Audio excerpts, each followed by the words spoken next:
예. 그동안에, 제가, 그, 여러 가지, 그, 일로, 제가, 유튜브를 좀, 하지 못했습니다.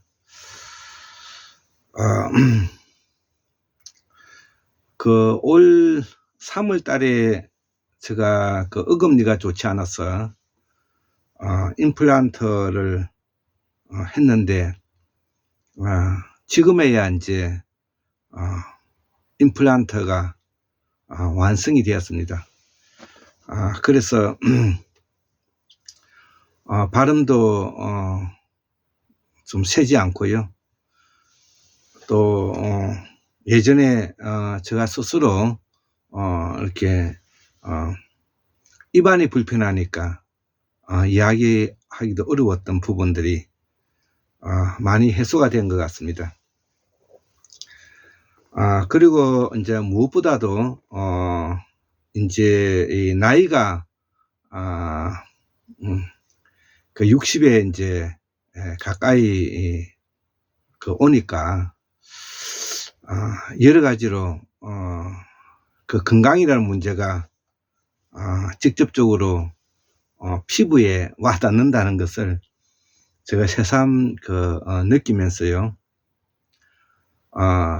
특히 이 환구문명학술원 연구원으로서 또 그 전신인 돈학문명학술원의 연구원으로서 지내오면서 지난 6, 7년 동안은 그야말로 끊임없이 공부를 해왔다, 이렇게 말할 수가 있을 것 같습니다. 무엇보다도 우리가 지난 시대에 지난 100년 동안의 일제를 포함해서 말하는 것이에요. 지난 100년 동안에 누구나 돈 벌기 좋아하고 그리고 자식 출세시키기에 바빴던 지난 100년 동안에 우리 한국에 있는 선각자들이 그럼에도 불구하고 공부를 꾸준히 해서 지난 우리 학문의 맥이 끊어진 상태에서 이것을 복원했던 분들이 있기 때문에 우리의 앞날은 우리 한국의 미래는 매우 밝을 수밖에 없다, 이렇게 생각하면서 특히 저와 인연을 가지고 있는 율곤 이중재 선생님이라든지 그 다음에 공우 강사원 박사님이라든지 그 다음에 음문학의 대가인 각골음의 대가이신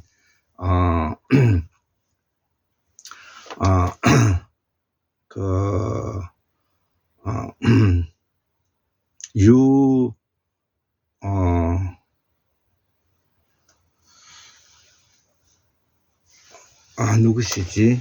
기억이 잘 안 나네. 유창균 박사님. 예. 유창균 박사님, 문자에 숨겨진 민족의 연원이라는 책이 있죠. 예.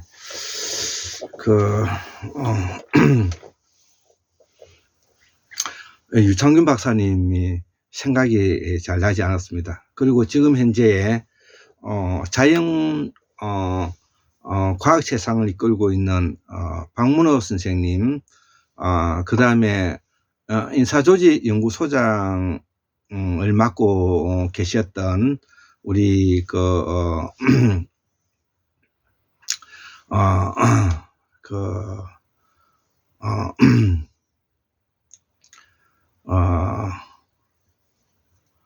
또 누구지? 요즘 이렇게 기억이 잘 나지 않습니다.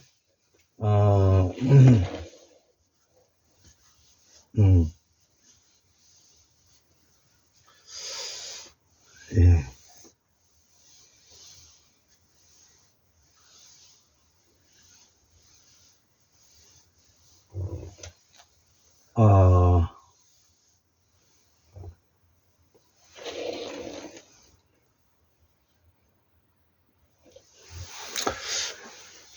예.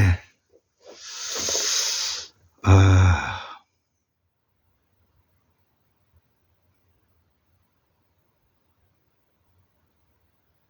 아, 이제 생각이 났습니다. 최동수 박사님이십니다. 예. 이런 분들이 있어서 저에게 큰 가르침을 주셨습니다. 그래서 제가 평생 공부를 해올 수 있었는데요. 이제 이번에 제가 이제 유튜브를 좀 쉬면서 좀 관심을 가지고 앞으로 제가 해야 할 비전과 방향과 목적이라 할까요? 이것이 바로 뭐냐면은 최동섭 박사님의 성취 예측 모형에 바탕을 두고, 성취 예측 모형이라는 것은 독일과 스위스의 정치 모델을 말하는데, 독일과 스위스의 정치 모델이 바로 수평적 리더십이죠. 수평적 리더십. 수평적 리더십이라는 것은 그러면 무엇이냐? 협력하고 연대하고 보완하고 협동하는 것이죠. 이것이 이제 우리가 수평적 리더십이라고 말하고, 그 다음에 영국과 미국식의 정치 모델이 지배하고 명령하고 억압하고 착취하는 수직적 리더십을 말하는 것입니다.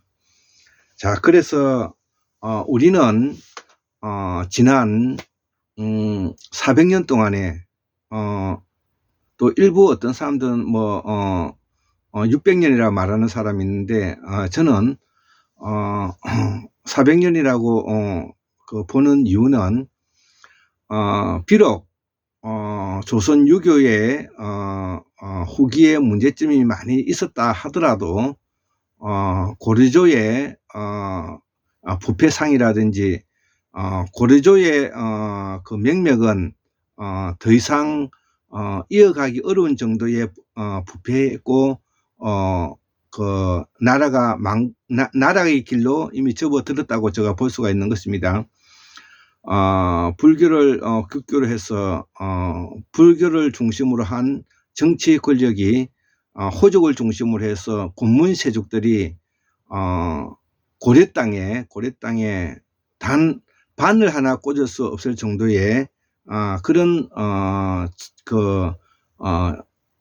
가르테를 가지고 있는 그런 고려조의 군문세족의 호족의 나라였기 때문에 고려는 더 이상 명명을 유지하기 어려웠던 것이죠. 그런 면에서 우리가 정도전이라든지 정몽주를 중심으로 해서 이성계가 새로운 도읍을 창업한 것은 저는 나쁘지 않았다고 생각을 합니다만, 우리가 이 조선 유학이 국방을 결리하고 산농공상의 계급 문화와 위정자들의 억압과 착취가 악랄했기 때문에 궁극적으로 우리가 임진왜란을 겪게 되고, 임진왜란 이후에 우리가 정신을 못 차리고 인조반정 이후에 서인계 노른들이 권력을 차리면서 궁극으로는 289년 동안 1910년도 나라가 망할 때까지 289년 동안 권력을 잡아서 결국은 우리 황국 이래 나라가 외세에 이렇게 침탈당하는 그런 부끄러운 역사를 가지게 되었던 것입니다. 그리고 우리가 일제 조선 총독부 시대를 거치고 그 이후에 우리가 산업화, 그 다음에 군사 쿠데타 세력과 지금 현재 윤석열의 검찰 쿠데타 세력까지 우리 한국 사회는 바로 수직적 리더십에 지시하고 명령하고 억압하고 착취하는 이 구조를 가지고 있는 것입니다. 여기에 우리가 공부하는 사람으로서 이런 문제를 고민하면서 제가 이 통일연방 모형을 성취 예측 모형에 한 단계 더 발전시켜서 앞으로 제가 해야 할 그 내용이 통일연방 모형인데, 이 통일연방 모형에 대한 핵심적인 내용이 바로 우리가 민주화를 이루는 것인데, 그 민주화의 핵심적인 키워드가 바로 분권하고, 두 번째 자율화하고, 세 번째 관계하고, 즉 네트워크화하고, 네 번째 연대하는 것입니다. 이것이 뭐냐면 우리 민주화를 이루어 나가는 가장 기본적인 권력인데, 이러한 분권화와 자율화와 네트워크와 그 다음에 연대하는 것을 우리 역사 속에서 찾아볼 필요성을 가지게 되는 것이죠. 그래서 저는 찾아보았습니다. 그래서 우리는 기본적으로 수수만 년 동안에 무문화를 가지고 있고, 무문화는 무승과 무속으로 이루어져 있다고 말씀을 제가 드렸습니다. 자, 그러면 이 무문화가 언제 우리가 현실적 정치적 권력을 잃었느냐, 그것이 바로 중심이 되는 내용인데요. 과거에 우리가 수수만 년 동안에 우리가 이 무교, 소위 말하면 무신앙이죠. 무신앙, 정확하게는 무문화라고 말할 수가 있고, 무신앙, 또 그 지금 현재 뭐냐면 기성종교와 맞대어서는 무교라고 설명할 수가 있습니다. 자, 그래서 편의상 제가 무교라고 설명을 하겠습니다. 그래서 이 무교가 언제 뭐냐면은 이 권력을 잃기 시작했느냐 하면 바로 지금으로부터 약 2000년 전에 우리가 그 삼한 시대 때 마한 진한 변환 있지 않습니까? 마한 진한 변환에 우리가 마한의 54연명체, 그 다음에 변환의 12연명체, 그 다음에 진한의 12연명체, 이런 연명체를 가지고 있는 부족 연명체 국가의 형태에서 분권화되어 있는 나라에서 분권하고 자율하고 네트워크가 되어 있는 시대였죠. 고조선 시대도 마찬가지인데요. 이런 분권화되고 자율화되고 네트워크화되고 협력하고 연대하는 이 시기를 벗어나 가지고 우리가 고대 국가라고 말하는, 즉 고대 국가 중에서도 뭐냐면 철기를 중심으로 하는 국가가 형성이 되면서 세계는 바로 전쟁의 각축장이 되고 말아버린 것입니다. 자, 그렇기 때문에 우리가 부에서 갈려져 나와서 우리가 동해, 그 다음에 옥저, 그 다음에 고구려 백제 신라 가야, 왜, 그 다음에 그 위지 남북조 시대 위나라 삼국시대, 이런 중국에서도 수많은 뭐냐면 나라들이 각축장을 벌였던 그 시대가 바로 그 전쟁을 치를 수 있었던 것은 바로 농작물이 풍성하게 이루어져서 농작물을 저축해서 군량미를 쓸 수 있었던 경제적인 여유가 있었고, 두 번째는 청동기에서 철기로 넘어오면서 청동 기술이 발달되면서 있어 대량 살상을 할 수 있는 군사 시대가 이루어지게 된, 그렇기 때문에 지난 2000년 동안은 바로 전제 왕권 국가가 시대의 한 흐름이었다, 이렇게 볼 수가 있는 것입니다. 그렇기 때문에 우리는 그 시대에 따라서 우리가 전제 왕권 국가에 협력했던, 문자 권력을 가지고 있었던 그 당시의 지식인이라고 말했던 불교의 종들과 그 다음에 유교의 선비들이 이것을 뒷받침해 주었던 것입니다. 자, 그래서 그 문자 권력인 종과 그 선비들이 문자를 이용해서 의사를 전달하고 법을 만들고, 그리고 세금을 거둘 수 있는 그런 터전이 되면서 지난 2000년의 역사는 바로 왕과 양반의 그 나라였다, 이렇게 뭐냐면은 말할 수가 있고, 그들에게 편입되지 못한 사람들은 개돼지면 물건이고 그 사람이 물건으로 팔려다니는 그러한 뭐냐면은 노예제를 가지고 있었던 것입니다. 자, 그래서 지금 현재 우리가 동북 삼성에 특히 중국, 그 다음에 우리 조선, 북한, 남한, 그 다음에 일본을 이렇게 볼 때 지금 이제 유일무이하게 한국의 대한민국이 바로 민주공화정을 가지고 있는 것이고요. 이 대한민국의 민주공화정이 바로 환국인데 환국이 한국이잖아요. 그래서 이 한국이 바로 뭐냐면은 민주공화정으로서 그나마 우리가 가지고 있는 지난 유구한 역사를 이어받아서 새롭게 민주화를 꼽힐 수 있는 그런 뿌리를 가지고 있다는 것이죠. 그래서 그 민주화를 뿌리를 가질 수 있는 그 모형이 바로 우리가 가지고 있는 전통적인 우리가 전통신앙에서 찾아야 되는데 그것이 바로 무문화라는 것이죠. 자, 그래서 이 통일연방 모형의 오늘 35번째 종합정리로서 제가 이렇게 설명을 하는 것인데, 자, 그래서 이러한 우리의 그 무문화에서 나온 이런 그 무속과 무당인들이 하고 있는 공론장에서 이것을 우리가 공연이라 그러는데 굿이라고 하죠. 이걸 공연장이라면 우리 말로 바꾸면 공연장이 되는데, 이 공연장에서 펼쳐지고 있는 우리 부천 중동 장말도당에서 제가 오늘 열심히 뭐냐면은 를 경청하면서 연구를 해보았습니다. 그랬더니 이 장말도당에서 이 굿, 즉 다시 공연장에, 저는 이것을 무교의 공연장이라고 표현을 하는데, 이 공연장이라는 말을 가장 우리가 현대 철학자 중에서 이 공론장으로서 유명해진 철학자 바로 하바머스지 않습니까? 그래서 저는 우리의 공론장, 우리의 소통의 공론장은 바로 무교의 공론장이다, 이렇게 제가 이제 설명하고 있는 것입니다. 자, 그래서 이 장말도당에 있는 이 부천 원미구 중동 장말부락에서 출발했던 이 장말도당에 대해서 기본적으로 설명을 하면, 일단은 이거를 집도하는 사람들은 여기 특히 장말도당에서는 무속인이 집도하는 것이 아니라 도당 할아버지가 계셔서 덕수장씨의 에 뽑힌 바로 도당 할아버지가 이 도당을 주관한다는 것이죠. 마을 공동체를 말하는 것입니다. 우리가 공부를 배우고 있는 향약이나 두레에 기초하고 있는 마을 공동체를 말하는 것이죠. 이것이 바로 분권화되고 자율화되고 네트워크화되고 연대하는 틀이 되기 때문에 그렇습니다.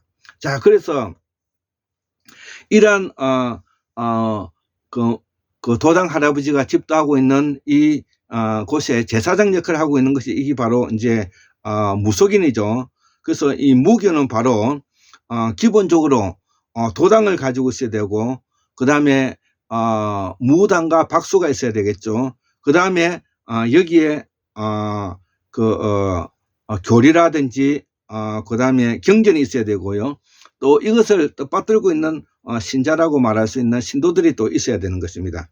자, 그래서 우리가 무교의 가장 기본적인 틀은 제가 어저께도 우리가 뭐냐면 이 공부를 하면서 제가 이렇게 대책이 됐는데, 무교의 가장 기본적인 것은 바로 우리 전통 그 문화의 예술성에 바탕을 두고 있다는 것이죠. 그래서 소위 말하는 이 무속인들이 말하고 있는, 무당들이 말하고 있는 사설이라고 말하는데, 이게 서사문학인데요. 서사문학과 그 다음에 음악, 특히 아쟁, 피리, 대금, 그 다음에 장구, 꽹과리가 꼭 들어가더라고요. 그 다음에 우리가 바라도 있고요. 이런 음악성에 기초를 하고 있는 사람들과 더불어서 특히 여기와 관련되어 있는 춤, 특히 이 꽹과를 치면서 춤을 추고 있는 이 학춤 같은 것들이 바로 그러한 역할을 하는 것인데요. 우리가 구서의 공연장에서 가장 볼만했던 것이 바로 이런 것이고요. 특히 무엇보다도 이 무속인들, 무당들이 입고 나오는 의복이 바로 휘황찬란할 뿐만 아니라 거기에 들어있는 버선에서부터 그 옷 전체가 가지고 있는 느낌은 그야말로 세계 최고의 수준이다. 이렇게 이제 말할 수가 있는 것입니다. 자, 그래서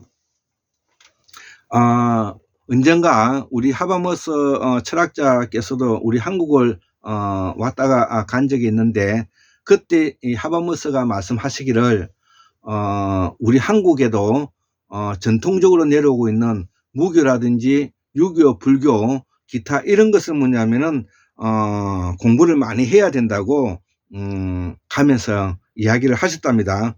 자, 그래서 하버머스도 이야기했다시피 한국의 철학자들 그리고 공부하는 사람들은 바로 이러한 무교, 유불선도에 대한 공부를 기본적으로 우리는 해야 되는 것입니다.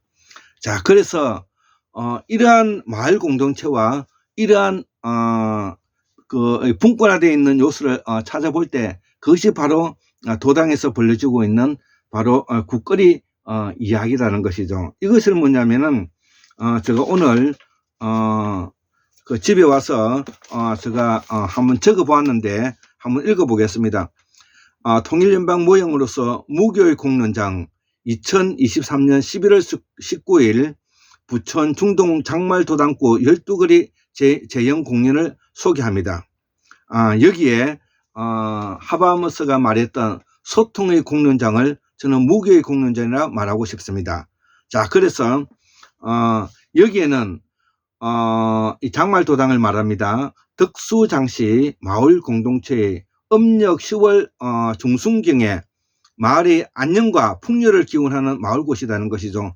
이 안녕과 풍요를 기원하는 마을곳에서 바로 우리가 공연장이 이루어지고 있고, 그 공연장을 통해서 뭐냐면은 마을 굿을 통해서 소통하고 있다는 것입니다. 자, 그래서 도당에는 원래 돌팔굿이라는 할아버지 당과 당집이라는 할머니 당이 있는데, 도당신은 도당 할머니가 할아버지가 도당신을 청하면서 도당 할아버지가 도당신 신을 청하면서 모시는 과정에 마을을 돌며 고사 지내는 돌돌이를 하고 동서남북에 돌돌이를 하고 제사를 지내는 거 말하는 것입니다. 특히 꽃반 시오기를 통하여 가정의 평안을 도모하고 역할을 한다는 것이죠. 예전에는 3일 하였으나 지금은 아침 일찍 시작하여 저녁 늦게까지 하루 만에 끝난다는 것입니다. 자, 이것이 바로 하바머스가 말했던 무교의 공론장이고, 우리의 마을 공동체에서 도리와 학약이 우리의 민주화의 기본적인 뿌리를 두고 있다는 것입니다. 두 번째, 장말도당굿은 한강 이남의 대표적인 마을굿이며, 장말도당굿을 통해 부천의 자긍심과 경기도의 소중한 무형문화재 유산임이 틀림없다. 자, 여기에 지역 주민으로서의 자긍심과 위안을 찾고 우리의 수수만 년 내려온 무문화에서 서사문학, 아까 말하는 사슬을 말합니다. 음악, 춤, 어복, 복식을 말하죠. 이 원형을 우리가 발견할 수 있게 되었다는 것이죠. 자, 그래서 세 번째, 서양에는 하바머스가 말하기를 부르주아 공론장이 있다면 우리는 장말도당굿의 공론장이 있다는 것이죠. 자, 그래서 한국의 민주주의를 기원하기 위해서는 마을 단위의 자치, 자립, 자주, 연대의 분권화와 자율화와 관계, 네트워크가 확립되어야 한다고 결론 내릴 수가 있다는 것입니다. 자, 제가 오늘 그 무교의 공론장 12마당을 보고 난 다음에 제가 이렇게 적어 보았던 것입니다. 그래서 여기에 관련되어 있는 제가 굿의 내용을 12마당 재현을 보았는데요. 첫 번째 당주굿이 있고, 그 다음에 부정굿이 있고요.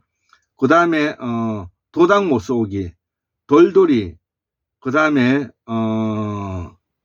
장문잡기, 그 다음에 시루굿, 그 다음에 여섯 번째 터벌림, 일곱 번째 제스굿이 있고, 그 다음에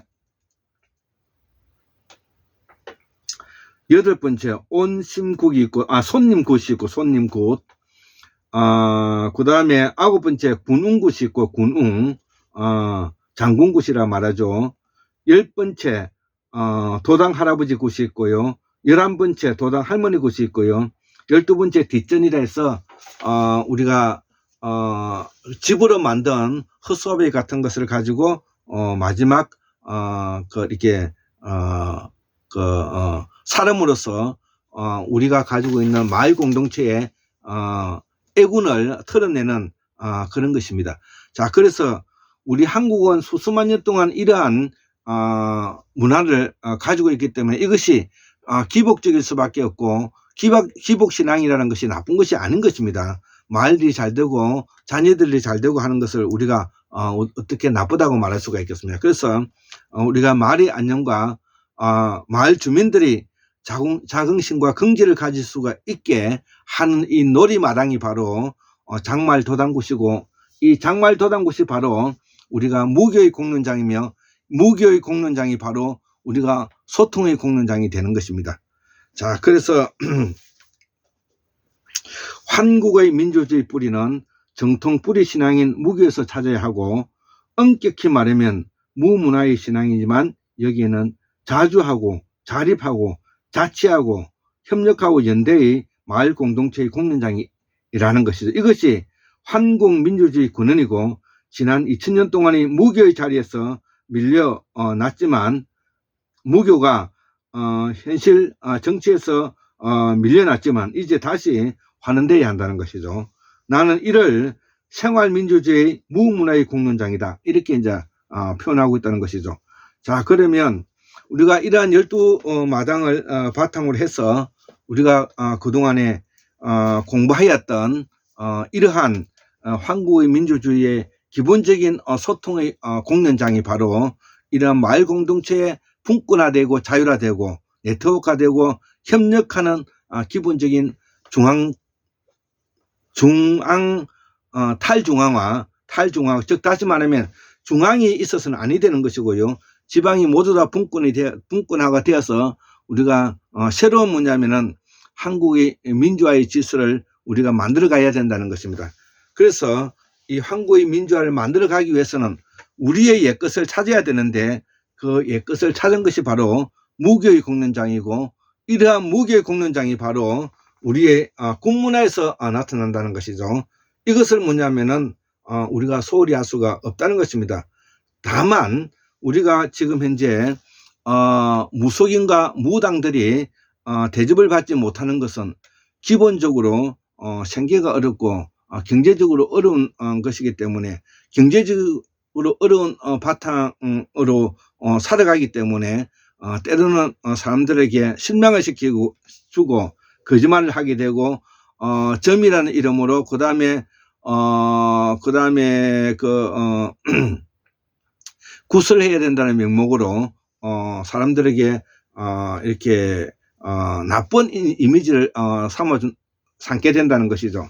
자, 그러기 위해서는 바로 무속인과 무당들도 그 총명한 머리와 똑똑한 그 지혜로서 공부를 많이 해서 우리 한국의 민주화를 한 단계 끌어올려 줄 수 있는 가장 기본적인 소통의 공론장이 되기를 바란다는 것이죠.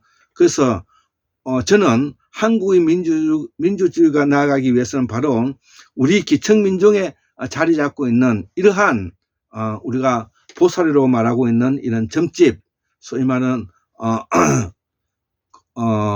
무속인, 무당인, 기타 이와 관련되어 있는 공부를 많이 하고 있는 역사학자들, 이런 분들이 깨어나서 우리 한국의 새로운 뭐냐면은 발전 모델과 비전을 제시해야 된다는 것입니다. 자, 그래서 한국의 문명사를 발전시키기 위해서는 오늘과 같은 이러한 기본적인 틀을 우리가 이해하면서 공부를 해 가야 될 것입니다.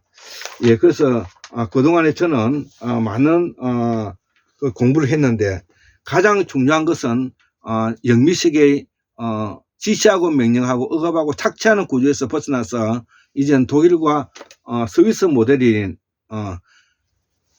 협력하고 연대하고 협동하고 그 보완하는 이런 우리나라가 만들어 가야 된다, 이렇게 이제 볼 수가 있는 것입니다. 자, 그래서 우리가 기본적으로 우리가 알아야 될 부분이 바로 이러한 부분들이 되는 것입니다. 그래서 우리가 어리석은 사람이 되면 안 되고, 이 어리석다는 것은 산스크리트로 뭐냐면 어리석는다는 뜻이 있는데, 어리석는다는 것은 신내가 난다는 것이고, 신내가 나게 되면 썩게 되는 것이죠.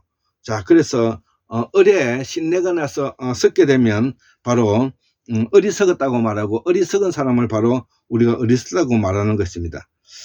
자, 그래서 우리가 앞으로 공부를 하는데 기본적으로 이러한 기본적인 틀은 이해하고 있어야만이 우리가 한국을 민주화를 이루어 나가는데 큰 어려움이 없으리라 생각하는 것입니다. 예. 자, 그래서 앞으로 우리가 한국의 민주화를 위해서 보다 더 노력해 보도록 하겠습니다.